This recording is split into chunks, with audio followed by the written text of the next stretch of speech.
পড়ালেখার খরচ চালাতে একসময় যার হিমশিম খেতে হতো তার মাসে আয় এখন লাখ টাকারও বেশি। শিক্ষা জীবনে অন্যের বোঝা না হয়ে মাদারীপুরের মেহেদী হাসান শুভ নামের তরুণ নিজেই হয়ে উঠেছেন দক্ষ ফ্রিল্যান্সার। এরই মধ্যে অর্জন করেছেন global change maker award.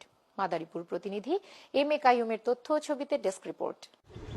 Madaripur সদর উপজেলা ঝাউদি ইউনিয়নের মাদ্রা গ্রামের মধ্যবিত্ত পরিবারের সন্তান মেহেদী হাসান পড়াশোনার পাশাপাশি ফ্রিল্যান্সার হিসেবে মাসে আয় তার লাখ টাকারও বেশি। এরই মধ্যে অর্জন করেছেন আন্তর্জাতিক award global change maker.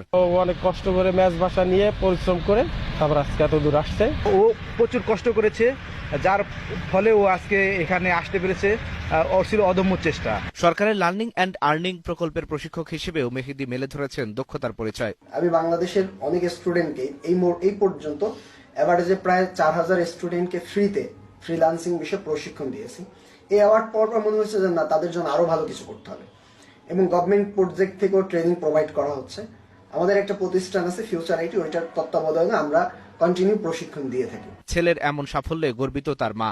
First ইয়ারের বছর বাড়ি থেকে সমস্ত খরচ নিচ্ছে, সেকেন্ড ইয়ার বছর থেকে নিজেই টিউশনি করে সবকিছু চালাইছে, আর ফ্রিল্যান্সিং করে আমার ভাই বোন সবাই লেখাপড়ার খরচ চালায়, সংসারও চালায়। মেহেদীকে নিয়ে প্রয়োজনে জেলা শিক্ষিত তরুণদের ফ্রিল্যান্সারে উদ্বুদ্ধ করা হবে বলে জানালেন জেলা প্রশাসক। আমি তাকে অভিনন্দন জানাই এবং আমরা এই ফ্রিল্যান্সারদের ওকে নিয়ে আমরা আরো বেশ কিছু কাজ করব। যারা ফ্রিল্যান্সিং করে বা ইয়ে করে তাদেরকে তার সাথে মিট করাই দিব, যেন সে কিভাবে এই ইয়েটা করে তাদেরকে যেন সে জানাতে পারে। Global television news desk.